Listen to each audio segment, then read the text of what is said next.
ওবাইদুল মুক্তাদির চৌধুরী। আচ্ছা, এই ফেরাউন কই এখন? জেলে জেলে জেলে।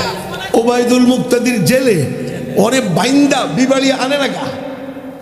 যেই দিন বিবাড়িয়ায় আদালতে দাঁড়া করাইব, ওই দিন বিবাড়িয়ার দোকানে যেন কোনো পচা আন্ডা না থাকে, এমনকি টয়লেটে কোনো পায়খানা যেন না থাকে। বলে দিলাম, সবাইকে বলে দিলাম, এমন ভাবে আপ্যায়ন করবা গু কথা কয় না গা। আপ্যায়ন করবা কি দিয়া?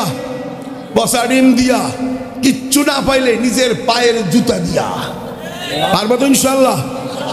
এই ওবাইদুল মুক্তাদির ফেরাউন ইউনুসিয়ার সামনে বলেছে, আমি ইচ্ছা করলে একদিনে মাদ্রাসার ইট উড়াইয়া ফেলাইতে পারি।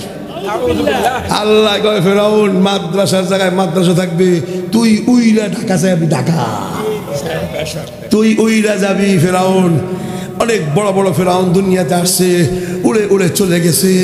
ইসলাম আছে, ইসলামের বাতি উজ্জ্বলিত আছে। যুবক ভাই, তোমাদের কাছে হাত জোড় করলাম, সব মাহফিলে এই 10 মিনিট বলি, মাতৃভূমির জন্য একটা যুদ্ধ করতে হবে, অথবা গজবাতুল হিন্দ, নবী মুহাম্মদ সাল্লাল্লাহু আলাইহি ওয়াসাল্লামের ভবিষ্যৎবাণী, হয়তো তোমরা সেই যুদ্ধেও যাইতে পারো। তার পূর্বে সকল প্রকার কবিরা গুনাহগুলো ছেড়ে দাও। যুবক ভাই, কবিরা গুনাহটা বেশি হয় মোবাইলের মাধ্যমে।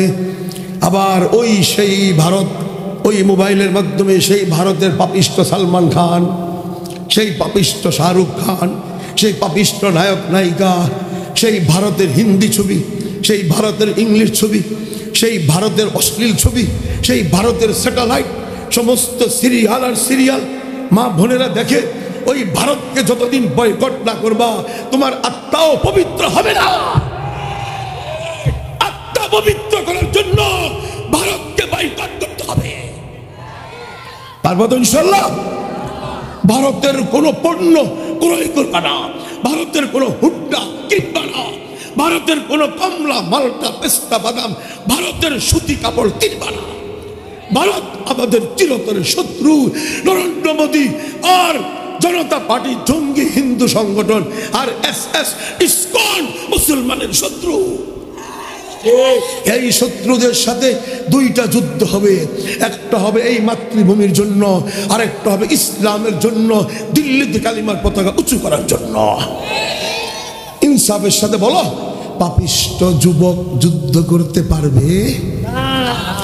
গুনাহওয়ালা কোন যুবক যুদ্ধ করতে পারবে?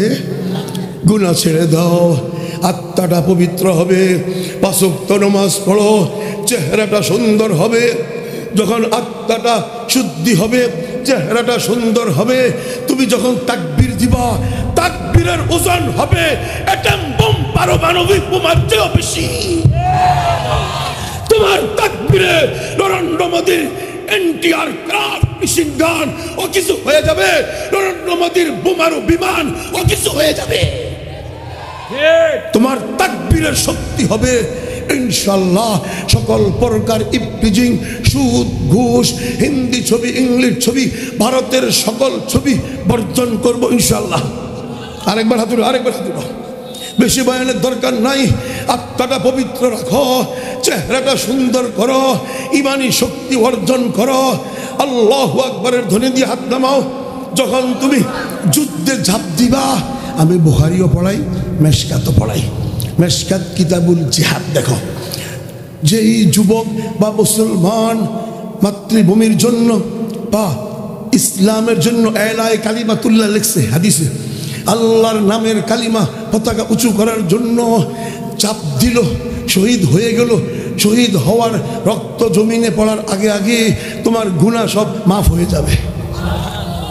যুবক ভাই, ধন্য হয়ে যাইবা। পর্দানাসীন বোনেরা, তোমরাও ধন্য হয়ে যাইবা। পর্দা ছাড়া কোনো নারী ঘর থেকে বের হবো না, ঘর থেকে বের হবো না। নারীরাও যুদ্ধে গিয়েছে। আম্মা আয়েশা, বুখারী 2য় খণ্ড আমি পড়াই, মাগাজি 16 পারা, 17 পারা, 18 পারার অর্ধেক তাফসীর পর্যন্ত। আম্মা আয়েশা 2 বার নবীজির সাথে যুদ্ধে গিয়েছেন। সুবহানাল্লাহ। মারা, আমার মা বোন যারা পর্দার ভিতরে আছেন, আপনারাও কবিরা গুনাহ ছেড়ে দেন ইনশাল্লাহ। যখন আমরা সব গুনাহ ছেড়ে দিব, আমরা ঝাঁপায়া পড়ব নরেন্দ্র মোদীর সৈন্যের বিরুদ্ধে বা যে কোনো শত্রুর বিরুদ্ধে।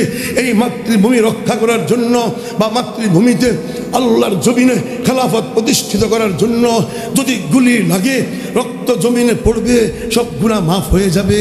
রূহটা, এই মুসলিম যুবক শহীদের রূহটা সবুজ পাখির ভিতরে ঢুকে যাবে। পাখিটা তাৎক্ষণিক উড়াল দিয়ে ডাইরেক্ট জান্নাতে চলে যাবে। কবর নাই, হাসর নাই, মিজান নাই, পুলসিরাত নাই, সবচেয়ে 4টি ঘাটি। হায় হায় আলমে বরজখ শহীদদের নাই কেন? শহীদ তো জান্নাতে চলে গেছে। সুবহানাল্লাহ, ধন্য হয়ে যাইবা। কিতাবে লেখে ওই যে সবুজ রূহটা জান্নাতের ভিতরে বিচরণ করবে, এক ডাল থেকে আরেক ডাল, এক ডাল থেকে আরেক ডাল, খেজুর খাবে, ফল ফ্রুট খাবে, সারাদিন ঘুরবে, আরাম করবে। রাত্রে থাকবে কোথায়? মেশকাত কিতাবুল জিহাদে লেখছে আল্লাহর আরশে কুরসি উপরে। এই আরশে কুরসি কত সম্মান, কত মর্তবা, কত মর্যাদা। নিচে তাহতাল আরশ কানাদিল মুআল্লাকাতুন, এটা গোটা হাদিস না, টুকরা টুকরা বলছি আমি শব্দ। কানাদিল, আল্লাহর আরশে কুরসির নিচে স্বর্ণের পাখির বাসা ঝুলতেছে। পাখির বাসা খেরকুটার হয়, কিন্তু আল্লাহর আরশ অনেক দামি, অনেক সম্মান, যার কারণে আরশের নিচে যে পাখির বাসা হবে খেরকুটার হবে না, সেটা হবে মুআল্লাকা কানাদিল, স্বর্ণের পাখির বাসা, মুক্তা, হীরা মুক্তার বাসা, লুলু মারজানের বাসা। ওই বাসাটা ঝুলতে থাকবে। শহীদদের রূহগুলো সারাদিন জান্নাতে বিচরণ করে রাত্রে এসে আল্লাহর আরশে কুরসির নিচে স্বর্ণের পাখির বাসায় রাত্রে অবস্থান করবে। ধন্য হয়ে যাইবা, ধন্য হয়ে যাইবা। কোনো হিসাব নাই, কবর নাই, হাসর নাই, বিজার নাই, পুলসিরাত নাই। ধন্য হয়ে যাইবা, বিনা হিসাবে জান্নাতে চলে যাইবা। আল্লাহু আকবার। যুবক ভাই, ভারতের কোন ছবি দেখবা না তো ইনশাআল্লাহ? পাপিষ্ট নায়ক নায়িকা বর্জন করবা তো ইনশাআল্লাহ? আত্মাটারে শুদ্ধি করে 5 ওয়াক্ত নামাজ পড়ে যুদ্ধের জন্য প্রস্তুত থাকবার জন্য প্রস্তুত থাকবো তো ইনশাআল্লাহ? আল্লাহ, আমি কত বড় গুনাহগার, আমাকে শহীদ হওয়ার তৌফিক দিলানা ঠিক আছে। দিল্লিতে গিয়ে আমি 100 টুকরা হয়ে শহীদ হইতে চাই, আল্লাহ তৌফিক দিও।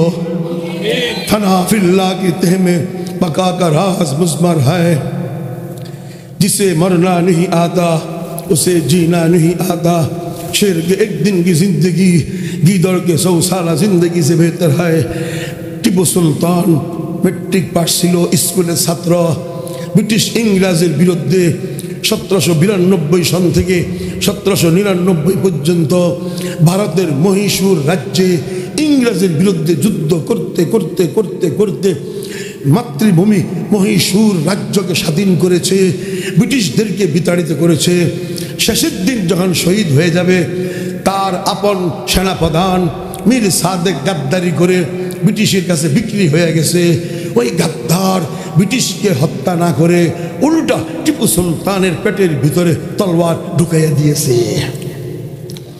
যখন তলোয়ার ঢুকে গেছে, টিপু সুলতান লাল ঘোড়ার উপরে ছিল। টিপু সুলতান বুঝে ফেলছে আমি এখন শহীদ হয়ে যাব। তলোয়ারটা বাম হাতে টান দিয়ে বের করে ফেলছে, রক্ত ফোয়ারার মতন যাইতেছিল।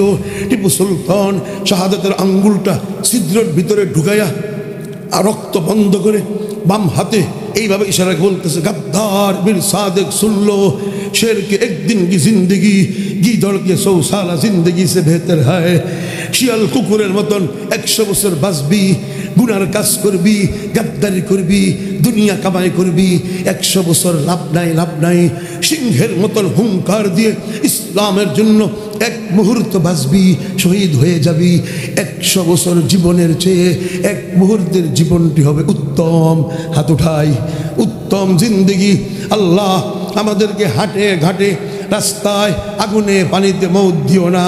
আল্লাহ আমাদেরকে শাহাদাতের মৌত দান করে দিও। সুবহানাক আল্লাহুম্মা ওয়া বিহামদিকা আশহাদু আল্লা ইলাহা ইল্লা আনতা আস্তাগফিরুকা ওয়া আতুবু ইলাইক ওয়া মা আলাইনা ইল্লাল বালাগুল মুবিন। আলহামদুলিল্লাহিল্লাযী হাদানা লিহাযা ওয়া মা কুন্না লিনাহতাদিয়া লাউলা আন হাদানাল্লাহ রব্বানা যালামনা আনফুসানা ওয়া ইল্লাম তাগফির লানা ওয়া তারহামনা লানাকুনান্না মিনাল খাসিরিন। ইয়া আল্লাহ ইয়া আরহামার রাহিমিন, তোমার একজন বান্দা আমার বাম পাশে বসা, আল্লাহ উনি মহিলা মাদ্রাসা, আরও মাদ্রাসার প্রিন্সিপাল, আবার মসজিদের ইমাম, আলেমে দিন, প্রবাসী ছিল, এখন দেশে খেদমত করতেছে। আরও ভাইয়েরা এলাকায় এই মাহফিলটা সুন্দর করে সাজাইছেন ওনার নেতৃত্বে, আরও আলেম ওলামাদের নেতৃত্বে। আল্লাহ এই জলসাটাকে আমাদের নাজাদের জন্য উসিলা বানাইয়া দিও। আল্লাহ ভদ্র এলাকায় যত মুরব্বিয়ানে কেরাম, দাদা দাদি, নানা নানি, পিতা মাতা কবরে গেছে, আল্লাহ তাদের সকলকে মাফ করে দিও, জান্নাতুল ফেরদাউস দান করে দিও, তাদের কবরে নূরের বাতি জ্বালায়া দিও। আল্লাহ আমাদের সকলকে, যুবক ভাই যুবতী বোনদেরকে বিশেষভাবে আমাদের সকলকে পাঁচ ওয়াক্ত নামাজ জামাতের সাথে আদায় করার তৌফিক দিও, গুনাহ মুক্ত জীবন যাপন করার তৌফিক দিও, সকল কাবায়ের বড় বড় গুনাহ বর্জন করার তৌফিক দিও। আল্লাহ আল্লাহ এই জলসাকে ধন্য করার জন্য প্রবাসী দেশি প্রবাসী যারা টাকা পয়সা দিয়ে বিদ্যা বুদ্ধি দিয়ে সাহায্য সহযোগিতা করেছেন, তাদের নেক মাকাসেদ পুরা করে দিও, তাদের ব্যবসা বাণিজ্য বরকত দান করে দিও। আল্লাহ প্রতি বছর যেন আরও সুন্দর করে এই জলসাটা, আল্লাহ সভাপতি সাহেব এই জলসার সভাপতি, সেক্রেটারি, কেশিয়ার আঞ্জাম দিতে পারে তৌফিক দান করে দিও। আল্লাহ এই জলসার যত খরচ হয় আল্লাহ তোমার কুদরতি খাজানা থেকে ব্যবস্থা করে দিও। আল্লাহ আমার এই যুবক ভাইদেরকে আল্লাহ মুজাহিদ হাকিকি হওয়ার তৌফিক দান করে দিও। নরেন্দ্রমোদী ফেরাউন, আল্লাহ এই ফেরাউনকে জিহাদ নামক বিধানের মাধ্যমে আল্লাহ ওকে শায়েস্তা করার তৌফিক দান করে দিও, আমাদেরকে শহীদ হওয়ার তৌফিক দান করে দিও, বিনা হিসাবে জান্নাতে যাওয়ার তৌফিক দান করে দিও।